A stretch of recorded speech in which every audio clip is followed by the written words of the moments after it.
Welcome to सिद्धि यात्रा story part 83। जय माँ काली, जय माँ तारा, आप सबका भला हो।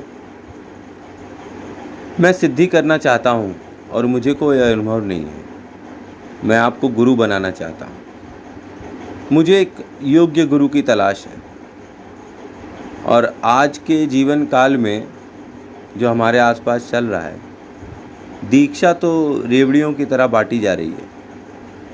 दीक्षा लेने के बाद आदमी अपने गले में पड़ी हुई कंठी माला एक दूसरे को दिखाते हैं और कहते हैं मैंने दीक्षा ली हुई है, फलाने गुरुजी मेरे गुरु हैं। अब गुरुजी इतने बिज़ी हैं क्योंकि सबसे पैसा ले लेकर उन्होंने दीक्षा दे दी है कि वो ये भी नहीं देख पा रहे हैं कि कौन सा चेला क्या कर रहा है। सब राम भरोसे चल रहे हैं। और समाज में भाई आप धार्मिक भी दिखाई पड़ने लगते हैं कि आपने गले में माला धारण कर ली है। अब तो आपने समाज में सब चीज़ों से किनारा कर लिया है। पर ऐसा नहीं है। लोग दीक्षा लेते हैं, लोग संन्यास भी ले लेते हैं और सन्यासी बनने के बाद जो उनकी अतृप्त इच्छाएं होती हैं, जो उनके अधूरे कर्तव्य होते हैं, वे अपने चेलों में ढूंढने लगते हैं। अगर सन्यासी बनने के पहले उनकी इच्छा थी कि उनके पास खूब घोर धन हो, सन्यासी बनने के बाद वो ऐसे चेले ढूंढेंगे जो उनको खूब घोर धन दे दें, घनघोर धन दे दें। सन्यासी बनने के पहले अगर उनकी इच्छा थी कि वे खूब फेमस हो जाएं, तो सोशल मीडिया पे और जगह वो हर तरीके का प्रदर्शन करने लगते हैं। सन्यासी बनने के बाद अगर अपने बच्चों का कर्तव्य नहीं पूरा किया था तो अपने चेलों में बच्चे ढूंढने लगते हैं। माँ का धर्म नहीं पूरा हो पाया तो माँ ढूंढने लगते हैं, पिता का नहीं हो पाया तो पिता ढूंढने लगते हैं। कुछ ना कुछ जो अतृप्त रह गया है वह आप सन्यासी बनने के बाद भी ढूंढते रहेंगे। इसीलिए मैं कहता हूँ कि माँ काली को ही अपना गुरु बनाइए। उनसे बड़ा कौन गुरु होगा? वो तंत्र की देवी हैं, मंत्र की देवी हैं।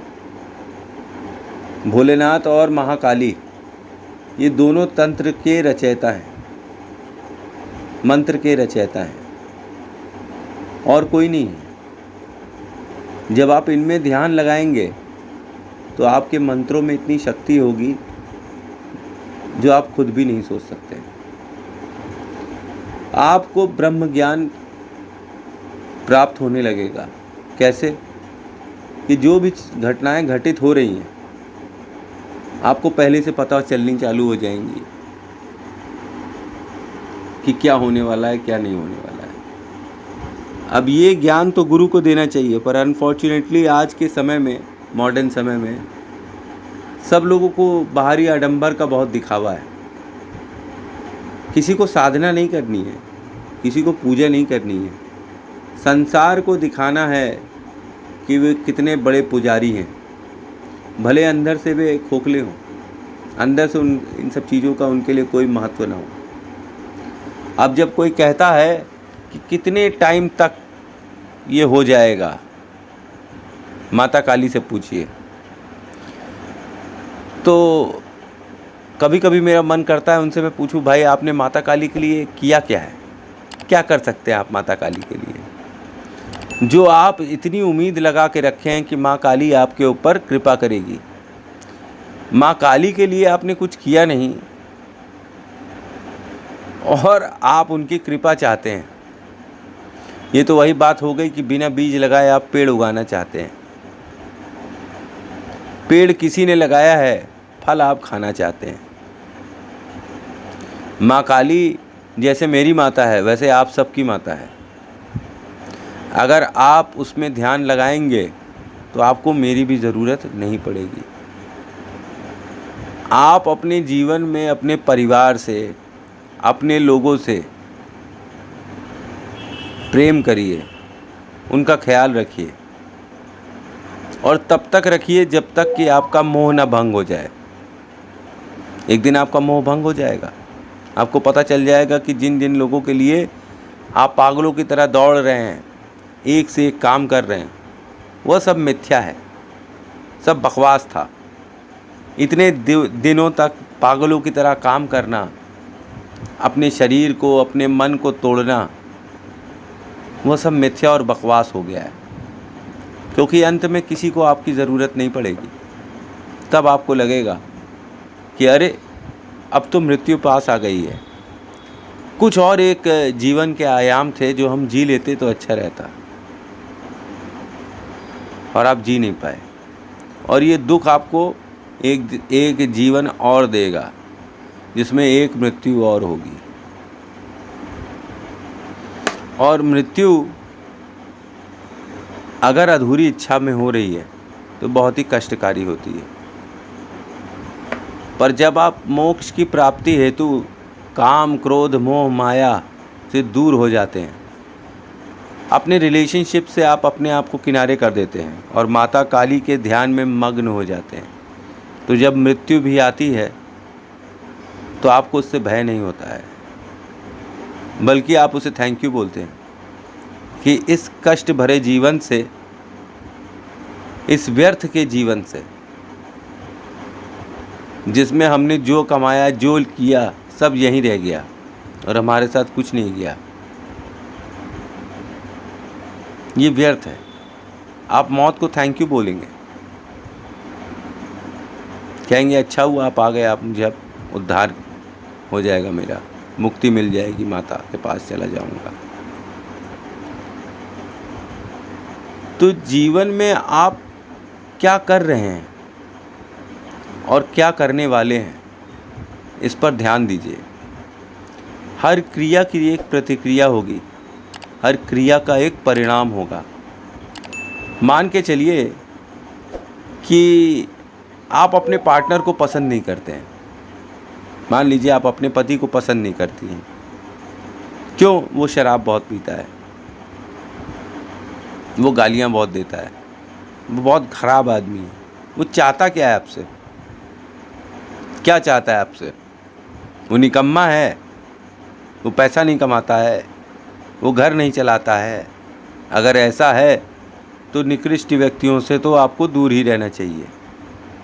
पर कई बार हम अपने पार्टनर से, अपने जीवन साथी से उसकी औकात के बाहर की चीज़ें मांगने लगते हैं।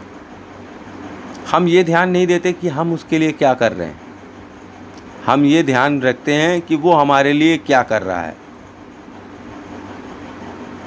कोई भी अनकंडीशनल लव जैसी कोई चीज़ नहीं है। तो जब प्रेम नहीं होगा तो प्रेम कैसे उम्मीद कर सकते हैं कि आपको प्रेम मिलेगा?